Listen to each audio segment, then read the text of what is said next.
Good morning. It is Sunday, June 22nd. We're almost at the end of the month. These days and weeks and hours, they all just keep going by so fast, How do we make it slow down just a little bit? I am Kitra Marie. I reside in St. Louis, Missouri. I'm an artist, writer, speaker, life and a business coach, teach a variety of art classes. Yeah, eventually I'll change that out, and eventually I will redo this vignette that you were seeing.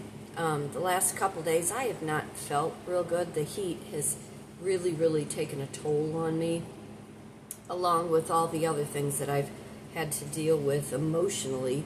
It's just really played havoc on my health, and because of the autoimmune issue I have to really be careful how much energy I exert so it doesn't go into anything else. But get comfortable here, and I'm drinking lots of water. And for anybody who is having to deal with the heat and the elements, don't forget to add some salt into your diet this week. As you are sweating, you need to replenish all electrolytes, replenish the fluids a little bit more than just water. Add something, some Pedialyte, some Gatorade, double up on some boron, which is really good. It's one of the elements on the table of chemicals and so on and so forth. You can buy boron over the counter, but get some salt into you.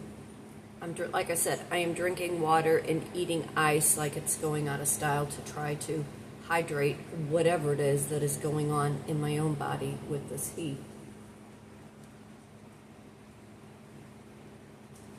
I'm a summer girl. I love the sun. I love the heat. I love laying in my pool, which I did yesterday. And I only have my suit on now because I don't want to get ready full face, full clothes through everything. I have to go to my gig later tonight, so I'm kind of relaxed right now. Thinking of all kinds of things. I don't even know where to begin, but I will start with this. And I don't know if this is going to be backwards or not. So you get a look at it. This is the author proof copy that I received from the book that I have written and that will be available to the public in the next couple weeks. I'm glad I was sent the proof copy. The margins are off. The spacing, lining, paragraphs are all off. One of the pivotal moments in the book, the print got all screwed up. I don't know if that was something on my end or something on the publishing house's end. Went through the whole book. It's an easy read. Front to back. If you're a diligent reader, you'll get through it in 2-3 hours. If you like to prolong it, read an hour, put it down, it'll take you maybe 2 days. It just depends. It is gripping. It is a psychological thriller, but not in the suspense kind of way where it will scare you. I did put a trigger warning in it, just in case. It is fictional, but there are many things within the book I have personal experience with, and it always makes it easier for a writer when they're trying to tell a story. If they are familiar with that experience and they can take the scenario and put a twist on it and a good plot, it makes it very reader worthy. I have been working on this since 2013, maybe even a little before that. So we're talking 11, 12 years I have been in the works of putting this together. I don't believe anybody is an overnight success.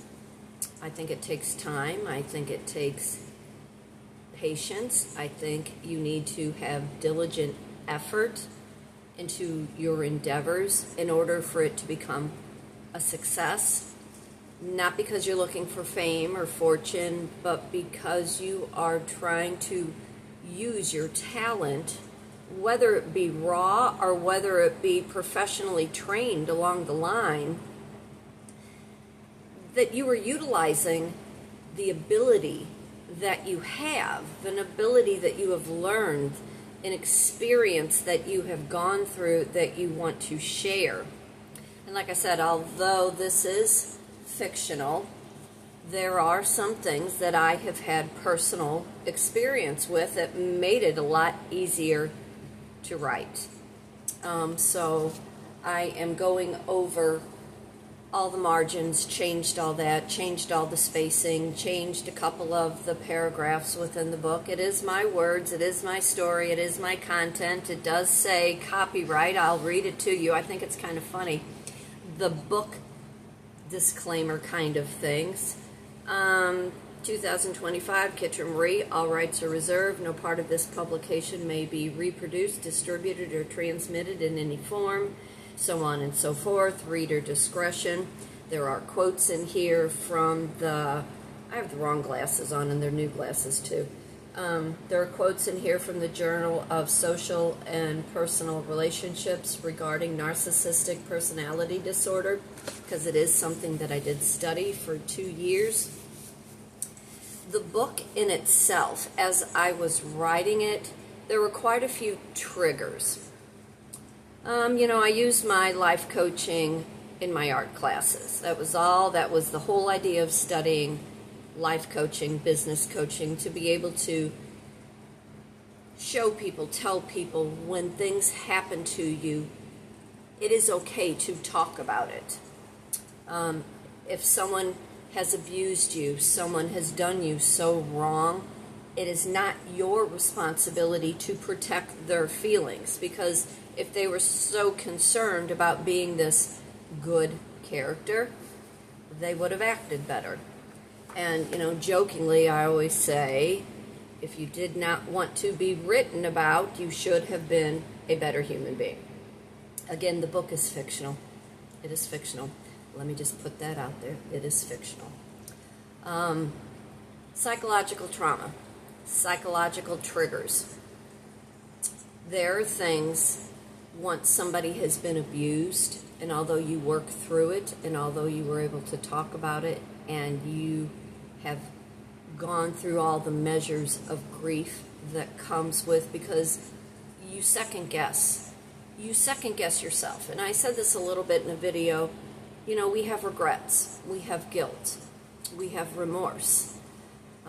We think about our personal character, and once you have faced your psychological traumas, you question the outside circumference of why you even got involved, how you got drug into that situation, or how that matter even came about.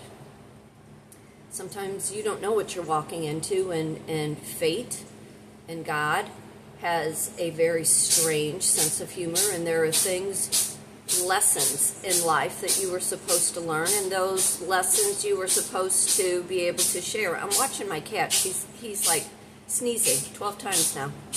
Bitsy. Bits. Oh, he's got something in his nose. Anyway, there are certain lessons that you are going to need to work through that you can share to help somebody else.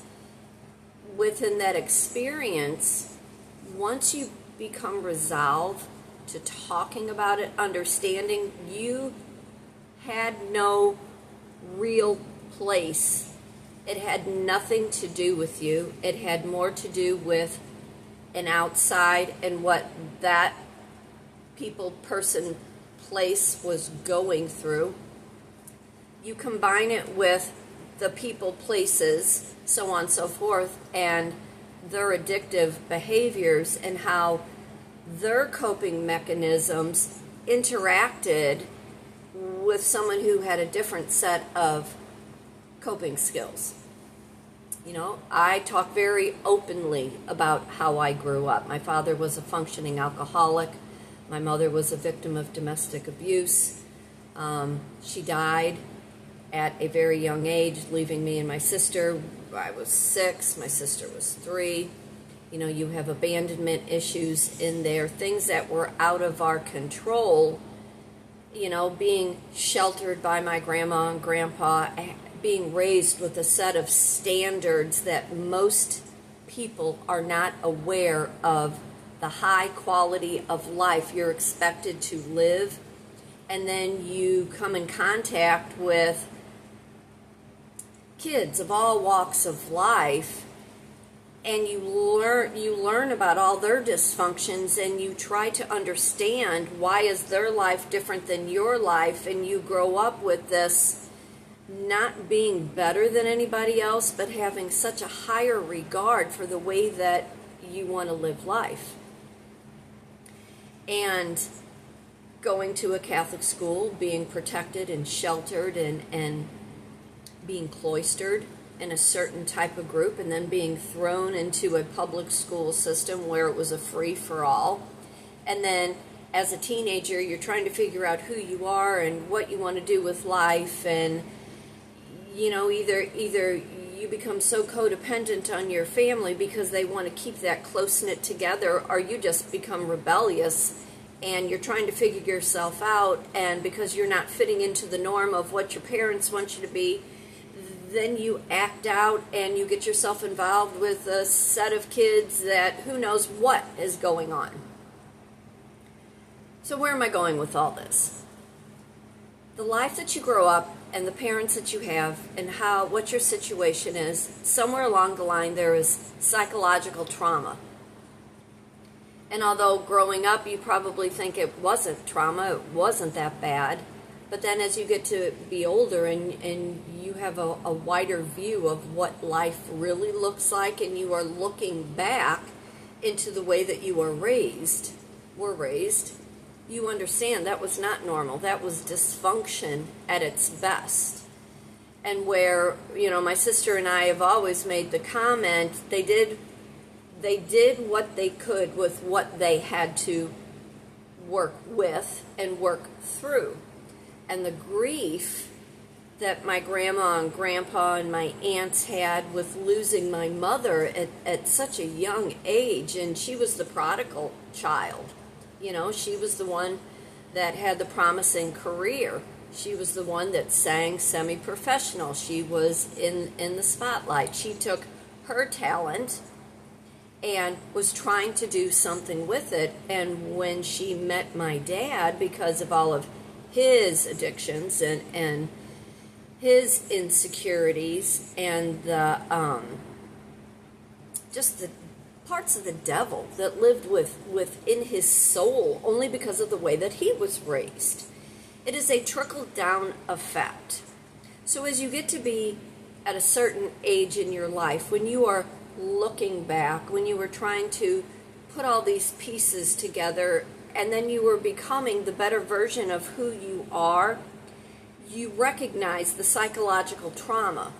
Now let's fast forward that a little bit. You get involved with somebody who is just like one of your parental figures, and all the things that you fought against with that parental figure, you are now fighting against with the person that you're involved with.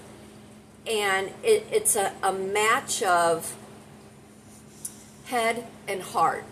You know what's right, you know what's logical, you know the standard in which you want to live, but your heart is trying so much to help someone, fix someone, heal someone, add value to their life.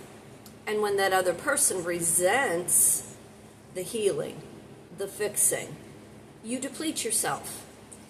You diminish who you are by becoming even more codependent on that other person, ignoring your own psychological traumas because you were trying to fix somebody else. And here's an example, and I'm going to see if I can do this real quick. I was listening to something on TikTok.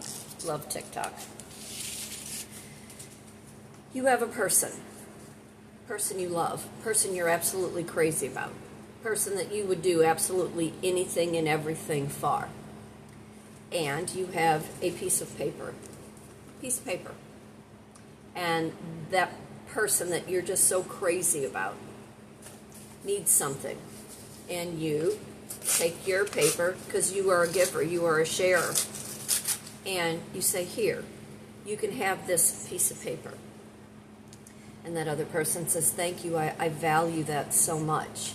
And then something else happens. And you, as the giver, the fixer, the healer, you take more of the paper and say, here, I want you to have this because I know it's going to make your life better. Take it. You, as the giver, the healer, trying to fix, trying to love, trying to manage head and heart, emotion, and that other person is still just suffering. Victimhood. You, as the person who loves with your heart wholeheartedly, here, take this from me. I want you to have it. The other person, oh, thanks. I knew I could depend on you. I knew I could get this from you. It would make everything better. But that person that you're giving all of this to continues in a downward spiral. Eventually, the person who is giving, here, take it. Take it. It's okay. I don't need it. Take it. The person takes it. It's still not enough. The person who is taking is not realizing the problem is within themselves. It's not within that other person to come along. That person who is taking and taking and taking, depleting the person, comes to the person and says, well, you're just not doing enough. You're not doing enough. I need you to give more. I need you to do more. I am relying on you. I am depending on you. Give me what you have because you have it. And the person who is now depleted with nothing because he has given it all, gives that last piece. And what becomes of that person? The psychological trauma from giving and giving and giving. Now, the person who is taking and taking, odds are they never learned how to regulate an emotion, never learned how to regulate to fix themselves because they always turn to an outer source to make everything better. The person who is giving and giving and giving is giving so much of themselves, they have become so codependent that they have neglected their own health, their image, their appearance, the way they make money, the way that they live, the way that they participate, and eventually all of that codependency because they want that other person to be so happy and to be so loved, and because possibly their abandonment issues, they've put everything into somebody else. And when that other person then has no more to give, and they look at that person like, why have you not done something for yourself to change the way that you live life? The other person becomes very resentful. But if you loved me, it has nothing to do with love. It's about you're responsible for yourself. You're responsible and accountable for all of your actions. Your responsibility is within yourself. And if you are involved with somebody else, and it is a partnership, it is two individuals that are coming together, both contributing into the relationship emotionally and mentally, trying to figure out all the financial things that come along with it. The psychological trauma is the growing up, the different environments. If one family held such a high standard for that child and the other family neglected that child, making that child figure it all out on his own, becoming very rebellious and very, I won't say dangerous, but emotionally not available. And they have these coping skills where they self-medicate, where they get themselves involved in situations that aren't good for who they are, never recognizing their own gift, their own talent, and what they can bring to the relationship or to any situation that's going to benefit their life. When I wrote this book, you know, I had been told many, many times over my life, you're a pipe dreamer. My dad would always say, you're just like your mother, because my mom had her head in the clouds. My mom saw stars. She wanted a greater life. And although my dad was a provider, he was also somebody who sheltered her, who held her emotionally hostage. And that comes from the way that he was growing up. You know, if you can keep something close to you, it doesn't necessarily mean that you get to hold that person hostage. That person has to grow. That person has to be who they need to be. And as I was writing this book, all those damaging tapes in my head, you're not a writer, you're not an artist, go get a real job. You live on Candy Cane Lane. You're a dreamer, you're a pipe dreamer. This is never going to manifest. You know, why can't you be like everybody else? First of all, I'm not like anybody else, and anybody who comes into my circle has to understand my level and standard for the way that I choose to live, or how I choose to present myself, or how I choose to be vulnerable on the internet or in person. It's because of a personality. It's who I am as an individual, trying my whole life not to listen to all the bad people who could not fight their own way out of a paper bag because it was too easy to follow the masses, to become too easy to be like everybody else. Let somebody else make the decisions, let you think like that, change the narrative so you would believe, instead of acting upon who you are and what you are capable of doing because of a raw talent. The book is a psychological thriller. It's about a woman who has come in contact with a narcissist, his personality disorder, his ego, his greed, and how she finds her voice, finds who she is through her studies, separating heart and head. And as the book takes you from the beginning of the relationship, you can see how it escalates out of hand, because the male figure in the book is trying to control her outcome. He can't get a handle on his life, so therefore it's always everybody else's fault. And the way that the plot twist is, you will have to buy the book to see it. Probably tomorrow I will get it back to the publisher with all the edits, and it will be available for sale in a couple weeks. But I hope wherever you are, I hope you are staying hydrated. Like I said, add a little salt to your diet this week. You will need it. It's going to be in the hundreds here in St. Louis, Missouri. If you are interested in taking a painting class, as I have stated, I'm trying to work on a series of lobster paintings, beach, lobster, clam bakes. I want to get to the beach really bad. Be happy. Be blessed. You know, be thankful for everything that happens in your life. Assess. Look at your own psychological triggers. Look at all of your psychological trauma and how you have learned to cope. Your second skin mechanisms that you are doing to try to maintain, desensitize, shut down, retreat in order to regulate your emotion. We talk about that in my vision board class. The class is $65. It's based in life coaching, perception, perspective. It's a cut and paste art enrichment class. Group, private, just reach out, Kitron_Marie at yahoo.com. Painting class is $45. I provide all the supplies. Fate turns on a dime. What side of that coin do you want to be on? How do you want the rest of your life to look? I will be 64 in a couple weeks. I embrace 64. I have a lot of life left within me, although emotionally a little distraught this week with everything that I've had to go through.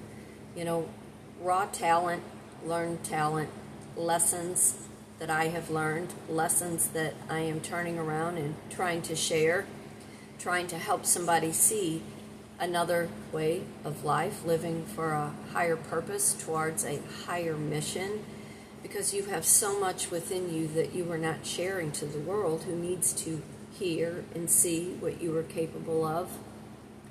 You know, fate does turn on a dime. Decide what side of the coin you want to live on. Decide what is best for you. Understand your traumas, your triggers, address them, work through them. Stop desensitizing because you don't know what to do. You cannot separate head and heart, and you only know codependency. You only know that if you give and give and give, your way of caretaking depletes and takes away from who you are as an individual who needs the same type of care. But I am Kitra Marie. I am an artist, I'm a writer, I'm a speaker, life and a business coach, reside in St. Louis, Missouri. I hope you were doing really well. Again, stay hydrated. It's going to be really, really hot. Reach out, leave a comment below. Take care and enjoy your day. Before we know it, it's going to be July. See you soon. Bye.